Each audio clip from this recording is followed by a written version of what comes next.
yeah. Rapid Africa. Tia. All day, all day. Yeah.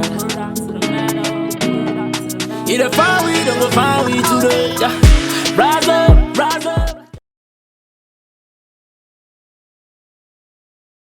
Hello, family. This is Africans Leaving America.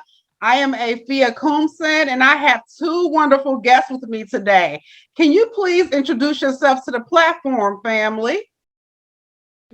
Yeah, of course. I'm Patrick, and this is my wife, Tonya. Okay. Now, I met Tonya. I'm not sure how we became Facebook friends, sis, but we are Facebook friends.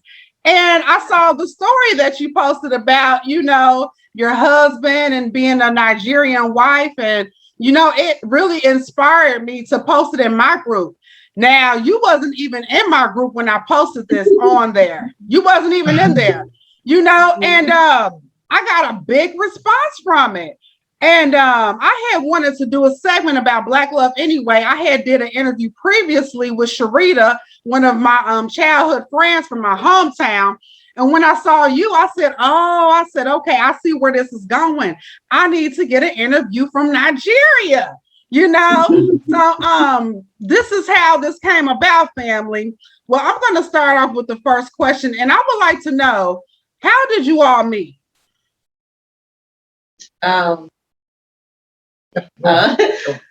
We worked for a mutual network marketing company.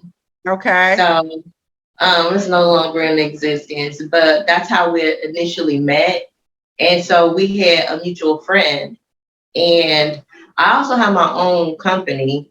And so I was looking for a web developer actually in the beginning, but my friend was like, you really should lean towards, mobile apps for what you're trying to do. And I know an app developer that's on our team. And I was like, really? Okay. So that's how we met, through our friend Joseph. And it went from there. Patrick messaged me on, he sent me a voice note on WhatsApp. Well, actually, he sent me a voice note, a note on Messenger. But I was so used to getting messages all the time because I was a team leader. So I was used to guys just trying to flirt. So I ignored it. And so about a week went by, and Joseph was like, Patrick said he reached out to you and you're not responding. I was like, oh, tell him to message me on WhatsApp, because then I'll know it's from someone generally that I know. So when he messaged me on WhatsApp, he sent this voice note. And he has this British sounding accent. Yes. So I'm assuming he's this elderly white man. I thought he was this elderly white man. So since I asked him to join my team, because I work in domestic violence, I'm a domestic violence advocate. So I work with other women, and the app that I was creating is for that. Wow. And so I asked him to join the team so that he can get a feel of what we're doing. So we played this game, this icebreaker game, 2 truths and a lie, and you were supposed to post a picture of yourself. So I had been talking to him at this point for probably about a month. And so when he posted his picture, I was like, oh my gosh, he's Black. Wow. So you didn't even know that he was a Black man? No. And I was like, wow. Wow. Isn't that something? Yeah. All this time we've been talking just like every other day about the app, about business. I just thought he was this white guy from London. Wow. So how long have you guys been together? Almost 2 years. Almost 2 years. Okay. And I want to ask you, what is the difference between dating an African man versus an African American man? Now, no shade to, either race, we just want to know the difference in your opinion. Well, I would say there's pros and cons in both. Okay. Honestly. Most definitely. I would say like the pros are dating an African versus an African American. More Africans tend to be more marriage oriented. They tend to date with purpose. They tend to want to build and they have more, I can't really explain it, like this pride that really attracts me to African men, that makes me, as a woman, it's innate for you to have deep respect for a man, to look up for a man. And African men tend to take the lead more naturally. Yes, especially as providers. Yeah. So that was, but as an African American, I'm not used to that. Me neither. I Even wasn't though either. we want that, but we're not used to it. We wasn't programmed for it. We wasn't conditioned for it. So I had to learn to get out of my masculine energy Oh yeah. for us to coexist peacefully. And I didn't even realize that I was that way. Yeah. Yeah. I was in this position. Because with African American men, you usually have to meet people. Not all. Yeah. But Yeah. It is hard to kind of reprogram yourself, because sometimes I feel bad for, not doing certain things anymore because I don't have to. And my husband, he says, I have, you have a husband now. You don't have to do that anymore. It's like, I don't have to tell him to do nothing. And no offense, but with my previous relationships with African American men, I would have to tell them to do things, and it's like amazing, like, wow, like I don't have to tell you to cut the grass. I don't have to tell you to take out the trash. It's just certain things that I don't have to tell him. I feel like African men are more well-rounded, and no shade to African American men, no shade to them at all. But just from my experience, like, it's just a better fit for me, and that's just my personal experience, But I want to ask you, Patrick, the same question. Okay. I mean, the difference between dating. Yeah, the difference. Yes. Okay, well, to me, I feel like the difference is the way it is spent. I don't know how to put this, but I think, let me put it this way. It is African American women in general actually helps and strengthens you more in terms of you being a patient as a human being, and you being, you going out from your comfort zone and, expanding yourself more. They tend to make you be more than you actually think you can be. And that's one of the things that I love about intercultural marriage, because that kind of stuff right here an African woman can, she's fine, she's okay. And you being a man, like you just said earlier, they're already used to being led and know that man can take care of things. So they feel like, okay, well, I've arrived and this is cool. But when we go out of the contest, the African American women actually can. They have a way to stretch you out. That's my own opinion. They have a way to, bring you out of that comfort zone and make you be something you think like you've not even think about. You know what I'm saying? So that's one big difference that I see between both sides. They look out for you to make you be better. You're better version of yourself. We are very good motivators. Very good. That's the word for it. I mean, we've been through a lot, I don't know about you, Tanya, but we've been through a lot, with African American men. I know I have. And it has made me very strong and very nurturing, because in my lifetime with my African American men, I felt like I took over the motherly role. So I felt like I had to always tell them things or, look out for them and try to make them better as far as motivating them. It was kind of like raising a child all over again, but that's just my experience. I'm not speaking for all African American women, but with my experience, I did a lot in the relationships, so it really feels good to be with the African man so I can let, my hair wrapped down, honey, and be the woman for a change, because that's one thing I told my husband before he got here. I said, I'm tired of being the man and the woman, and I just want to be the woman, Right. So I have that now.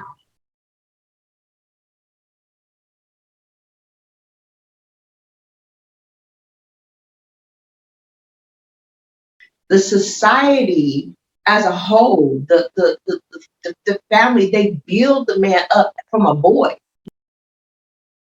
Back in the States, they tear the male down, the black male down from a boy. So as women, we constantly have to pour into them. We have to build them up. Society is constantly tearing them down, even from elementary, even from birth. They tear our males down. And so even when they try to be strong, and even when they try to take the lead, they're going to get the most beatings from society. So they have beatings from home and society.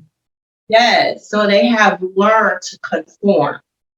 But I see in our African American men the strength that they really have in their DNA from being African, that has been able to help them to endure that in spite of it. But, like they'll say that African American woman is broken, and we are. Our African American men are broken too, but it's the programming that's broken, not we ourselves. And we have the ability and the power to change that once we're made aware. Because like you said, and I said to myself, there was a lot of things I wasn't made aware of. We were taught. My mom taught me I remember being 6 years old, learning how to cook, clean, take care of my siblings while she works, go to school and work. That the woman had no choice but to be everything. Everything. Because our young males were, by the time they were 15 or 16, if they wasn't imprisoned, if they wasn't murdered, if they wasn't molested and turned into homosexuals, then they were depressed and beaten down. So that's why I encourage every single African American to come to Africa. You will discover of what you didn't even know you had. Like I tell my sons, you must come here. You will feel complete and understand why you feel a void, because we have been robbed and ripped. Our culture has been ripped from us. But we've been lied to. And we've been lied to. We've been lied to about Africa. We have.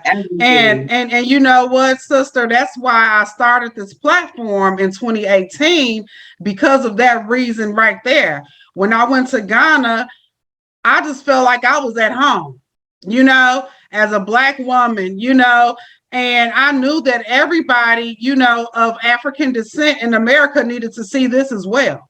Because if I felt like this, so comfortable in that atmosphere with the palm trees and the fruits and, the goats and the chickens walking around free and just the fresh air and the ocean, I knew everybody of African descent would want to see that. Because I'm going to tell you something, Patrick, they don't show us none of that inside the United States. We never knew that Africa had beautiful palm trees, oceans. You know what I'm saying? Like we never knew that. Only thing we see is, since the hungry kids, pay money to feed these hungry kids. That's all they show about Africa. So yeah, African Americans, we are just now starting to come back, because of that reason. Like we are going to see for ourselves, and we're bringing the information back to our brothers and sisters here in the States. So, I urge every Black man and every Black woman in America to go to Africa at least one time. You will not regret it. You know, and I'm Mm. trying to get my mother to go right now. Like, she's in the process of getting her passport, but I'm like, you know, Mom, you need to go for yourself. You have to see it for Mhm. yourself. You know, me and my sister have been to Africa. Now, my sister, she's been to Nigeria. She has a fiance there, and Oh wow. yeah.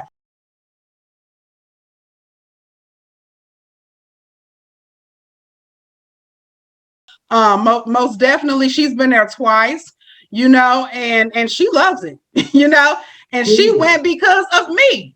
You know, if I would have never took the step, and everybody was telling me, Mhm. don't go, you know, they're gonna No. kidnap, you know, they're gonna kidnap you. Make sure you get 2 cell phones, you know, and I'm just like, I wasn't worried because I knew God had me, honey. I knew God wanted me to go, and if he didn't, it would have never happened, you know. Mhm. So I'm so happy that you took the leap of faith and you went on your own. I am. I'm Mhm. so happy about that. Thank you. Yeah, I remember when my wife first got into Lagos, and she was surprised. She saw a lady, a fair lady, a light skinned lady, a lady or guy, I can't really remember. And she was screaming like, who the hell's that? I'm like, what do you mean, who the hell's that? She's fair. Well, he's fair. I mean, the light skin colors, And she was telling me they never knew Africans, We're Africans light to skinned. light skin colors and Yeah. all that. So Yeah. I'm like, all this stuff went up even with a visit with one of the African American lady, and she went into the hotel room, and she was seeing the how beautiful the hotel was. Yeah. She was seeing the toilet seat, she was seeing the Yeah. microwave, and she was screaming out loud like, "So you will have Yeah. all this here?" And I'm like, Yeah. what are you talking about? I don't Yeah. get it. This, Yeah. this, all this, we're used to all this already. I mean, Mm. so Mm. right there, I knew that something is wrong somewhere. And Yeah. I keep saying it all the time, lying everywhere. We've been Mm. lied to, Yeah. and I think the Just like same you thing. guys were lied to about us, we were lied to Yeah, about you all, because you all yeah, see images on your TV about us, and you're like, oh, they just gangsters, thugs, prostitutes, you know, for yeah. real. That's correct. That's correct. That's all we see. Actually, that's the what they portray. The blacks to be. Either the blacks are acting drug dealers, they're acting killing people, and sometimes we even act as blacks, the black Americans here, as Mm. kids while we're growing up. We tie up all this bandana on our head, and we wear up some singlets, and we carry up some gun and say, "Hey, yeah, man, we're the gun, we're the drug dealer, man." And just and we keep walking, That's how we keep acting. That's how we keep Hmm. moving. We keep doing all this stuff, and that's what we believe that the blacks are. But as I keep growing up, and I met my wife, and I keep looking at things from a different perspective this time around. Yes. Keep seeing things, that all of those things is just, it's just prejudice, and it's not really fair at all. Honestly, it's not. It's So, it's it's crazy, the stereotypes, and that's why I am thankful for social media, because without social media, we would have never been able to connect with you all. Seriously, like I said, my sister, she goes to Nigeria a lot, and I remember the name of it now. It's Calabar. I'm sure okay. you know about Calabar. And you know what I'm saying? And I just was like, wow, this is great. And she's also taken a friend of hers back from the States. She's taking her there too. So, honey, we all up and through Africa, and we like, that's our second home. You're You gonna take know what all I'm of me, saying? right? Oh yeah. Oh yeah. Oh yeah. So That's look, good.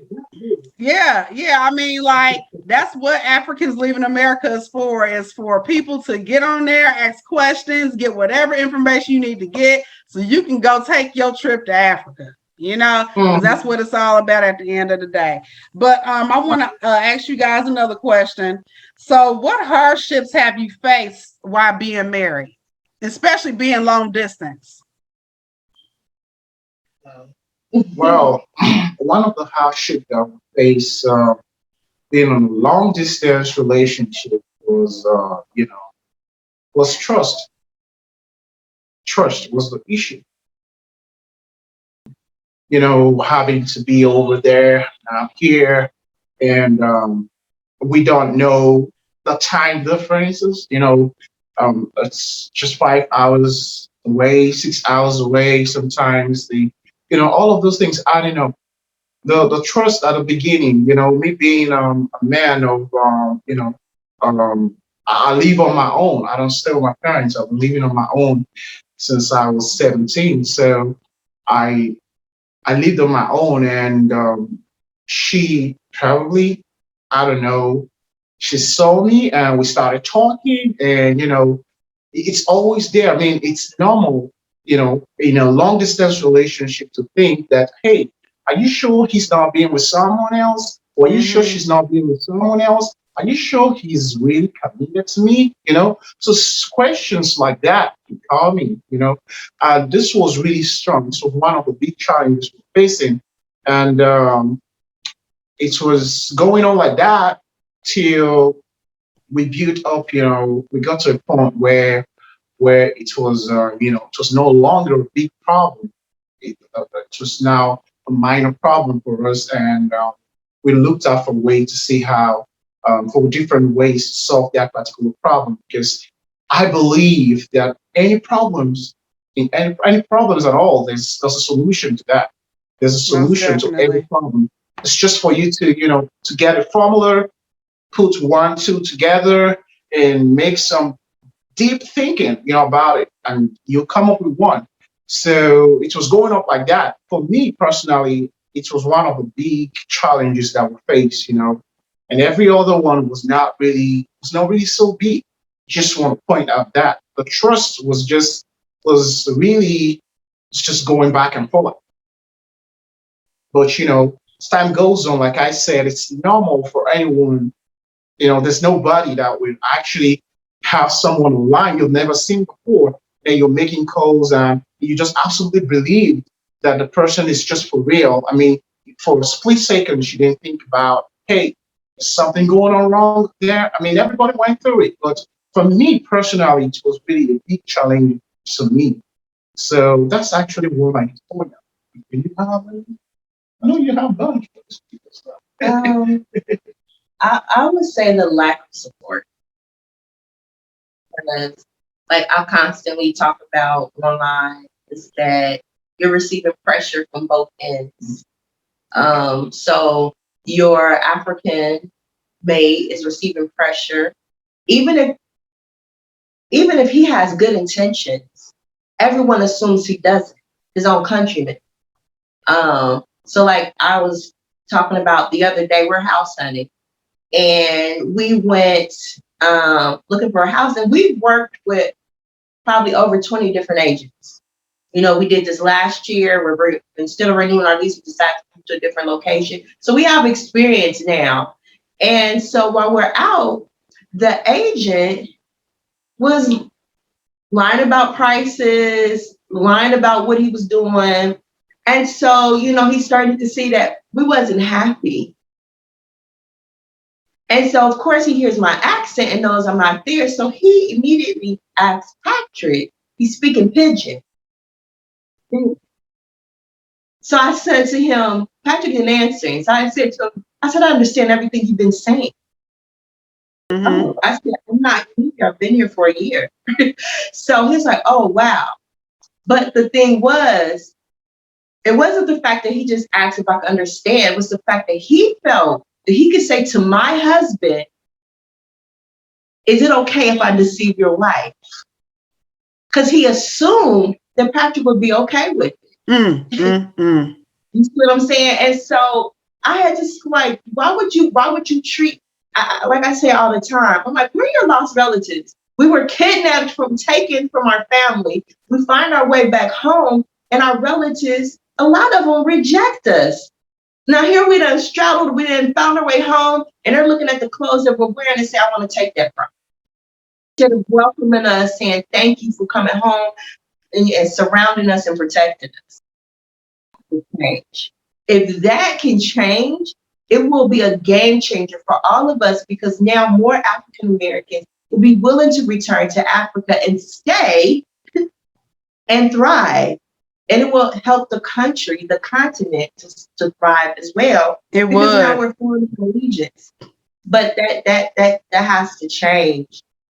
And so there was a lack of support. You know, people telling him, "Oh, she's American. She's really not going to come here for you." Because we dated for like maybe a year before I actually came over, almost a year. And so, you know, they were constantly like he was talking about the trust issue. He's like, "Well, you know, I got a woman. I can't do certain things anymore." It's like, you single. You ain't never seen her, you know. And then people say to me, like, my friends be like, "Girl, let's go to the strip." I say, "No." And they'll be like, "Well, he ain't gonna know, but I know." Right. So, And God knows. God knows exactly what you're doing. right. So we had to when we make that decision that we're going to be committed, that's when things change for us. Then getting the support, because I joined, as you know, support groups, and most of them was about, they need to rename it to scam groups. That Africans are scammers, and you just hear all this negativity. And even though I didn't believe the things they were saying, they were planting those seeds in my head. So now it caused me to look and question everything that he was saying or doing. Like, am I being scammed? Did I realize it? So I had to remove myself from that, because it was planting seeds of doubt, and we can't afford that.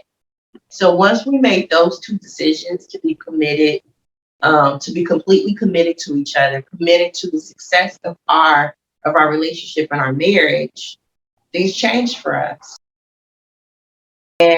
And then we started to attract people who really were on the same journey to support us, because we even had so-called friends and family members, and they have well intentions. I do believe it comes from a good place in their heart, but they really don't know what it's like to be in an intercultural marriage. Right. So the They advice they were don't. giving was counterproductive. It's basically said, it reminded me, you know, when I always say, like, when Peter said to Jesus, Jesus was explaining that he has to, you know, he has to have the sacrificial death. And Peter said, "Be easy on yourself. You don't have to do that." Jesus said, "You're behind me, Satan." Yeah. You're Yeah. not understanding. You're not helping me complete the mission that I'm on. The place of love. So we had to basically say that, you know, like, if you're not helping us to strengthen our bond, then we can't have anything to do with it, because it's going to do one or another. It's going to bring us together or tear us apart. And at And the so end we of the had day, to, it's about you and your husband. At the end of the day, yeah, you but know? that influence was really strong, and so we've learned to. We're learning. It's getting stronger between us. And then Patrick, I always say he's like a guru. Like, I love the way we just naturally interact. I'll have an idea, and then he'll just add to it and take it to a whole nother level, or he'll share something. And that was like, I'm very big, as I'm a success coach, so I'm very big on positive thinking. And matter of fact, we were in a mastermind group before together, even before we started dating. So we do that as a couple. You know, we have our mastermind, do our mastermind calls, we study books together. And so he's like, "Oh, I gotta go get some cardboard." I'm like, "Okay, cardboard." I'm like, "What do you need cardboard for?" He says, "So I can write on it." I'm like, "Okay, we have paper. I don't get it." But his cardboard is considered, we call it poster board. Uh-huh. So Uh-huh. we got, it was I think it's three poster boards. One is our rules. We created rules for ourselves. And then the other one is what we appreciate about each other every day. We write on there at the end of the day what we appreciate about each other. That's And then on the nice. other one, we write a thing that we're going to do for each other for that day. So every day we work on something that we specifically do for each other, and something that we appreciate about each other. And it helps you to refocus on the good. You can choose to focus on the bad. It's going to always be there. It's gonna But every always day be there. something good. And so we're learning to just focus, to strengthen that, focusing on the good and minimizing focusing on stuff that's, you know, that's negative. We want to overcome it, of course, and we're not avoiding it, but we're not focusing on it and feeding it. We're going to focus on the positive. So that's one of the things that I love about him. Like, I'll express to him, what I would like for us to do. And he comes up with this activity for us to do. And I'm like, baby, you are a guru. Like, you need to be writing this stuff down and teaching other people how to do it. So we got post-it boards on our wall and on our door. And there we go out so that we remember to write every day what we appreciate about that. That's beautiful. It's like a marriage vision board. Yeah, it is. That's awesome. That is. And that's a great idea. It really is. You guys are wonderful. You really are. And you know what? You are an inspiration to a lot of people. I don't know if you all know that, but you are. You got a lot of people watching you, and you guys are doing a really good job. So kudos to you all. I'm so serious, Okay, yeah, sorry. I just want to point out just the first question you asked me. Now, I want to add to it, okay? This is one of the things that actually, another difference I see between African American women, African women. It's still what she said. We work hand on hand. We work together and we put things together. I bring up something and she can just say, okay, babe, let's make it this way. Can we try to add something a little bit to this area? Try to put up something that is still on point on what I said before. Motivating you to do something and come out of that comfort zone. And I just don't want to leave that behind because you reminded me of that. We work. Work is just so good. Like I develop apps, and sometimes I can get stuck and say, "Hey, babe, what's up this part? Do you think I should, make the text bigger or smaller?" I can get so crazy coding sometimes, and when I ask you, and then she say, "Just make it bigger," and I just put it bigger. And I'm like, "Oh wow, this is so beautiful!" Like you can see the work is just going hand in hand, and that's just one of the things I love about her. Oh, that's what it's all about. As a marriage, you are one, so whatever he has for you, you have for him, and we have to make that work together, as a couple. I'm going to ask you all one last question because we need to wrap this up. But I want to ask you, what advice would you give to continental couples that are thinking about getting married but have not gotten married yet?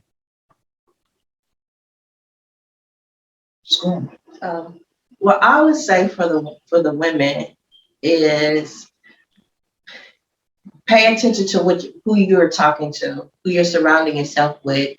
Be around other women who, they always say, take the advice of the person you want to change place with.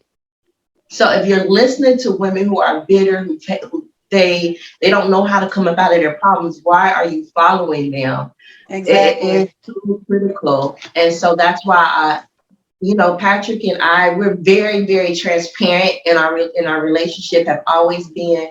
So we express our problems and we've been through it. There was a time when we broke up for a whole whopping 3 weeks, you know what I'm saying? Because we were so stressed out, but we recognized the value of what we had.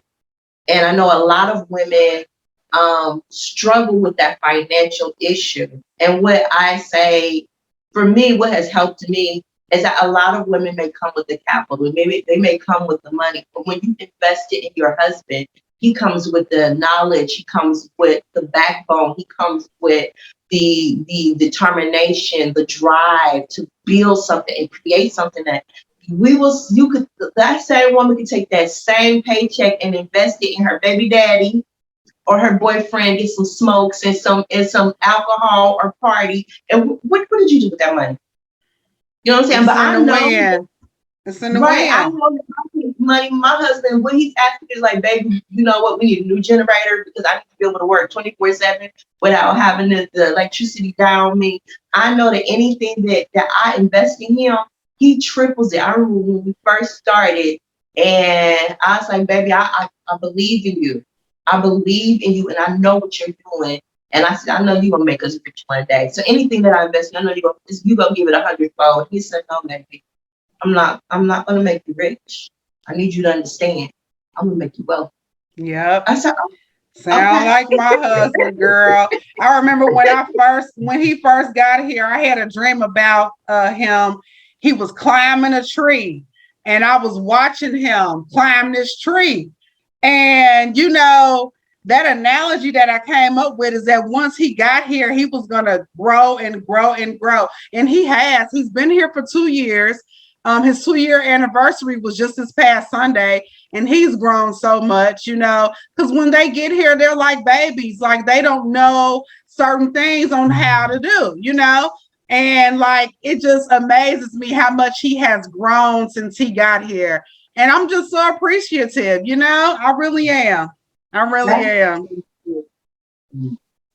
So look, guys, we're gonna wrap this up. One more question. I know I said one more question last time, but I got one more question for you. Okay, so look, if you could do it all over again with each other, would you do it and why? Yeah, if I also do it all over again, yeah, I'm gonna do it because the reason why I'm gonna do it again is because I love challenges. I love to be challenged.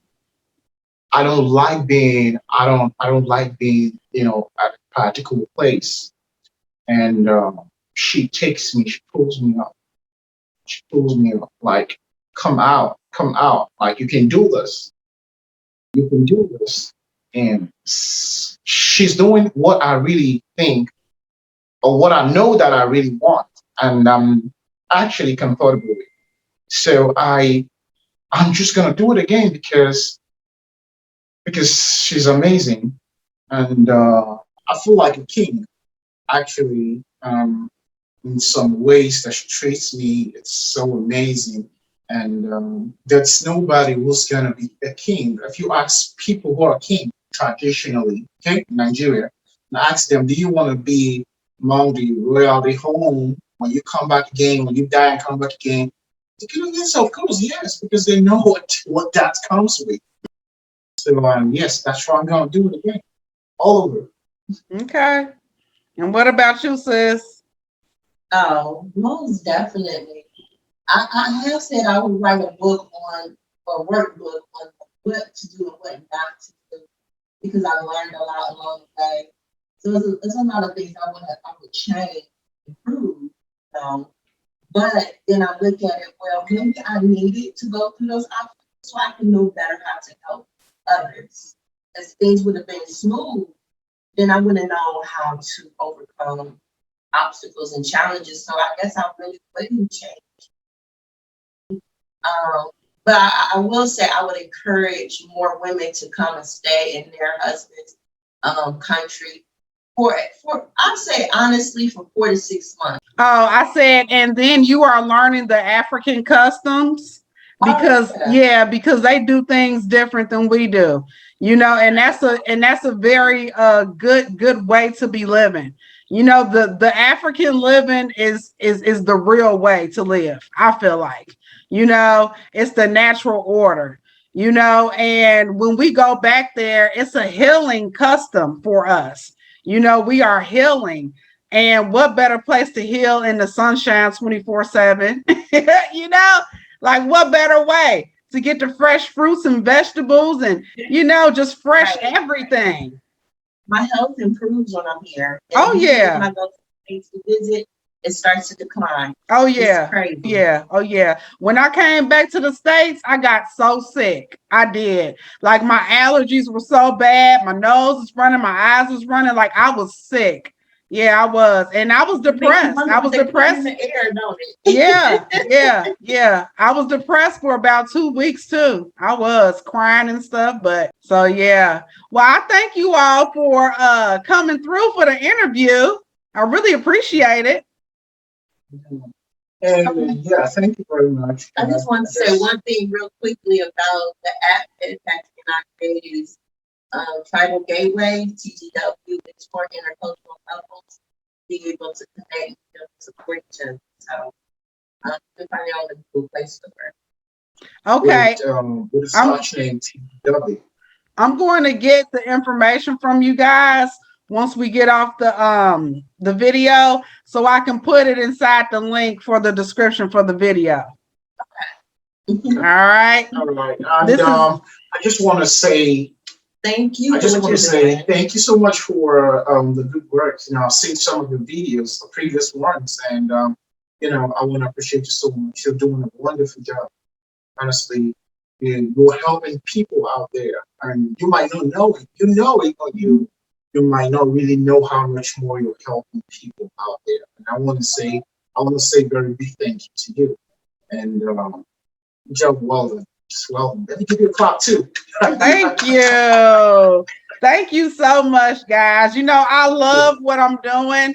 And you know, my son told me, he said, Mom, I've never seen you so passionate about anything in my life. I said, you know what? This is my calling. So hey, you know what? We thank God for that, right? You know, we really do. And I thank God for meeting wonderful people like you both, you know, because you are an inspiration to many. Mm. Thank you. Oh, yeah. And you too. All right. Bye-bye. Bye.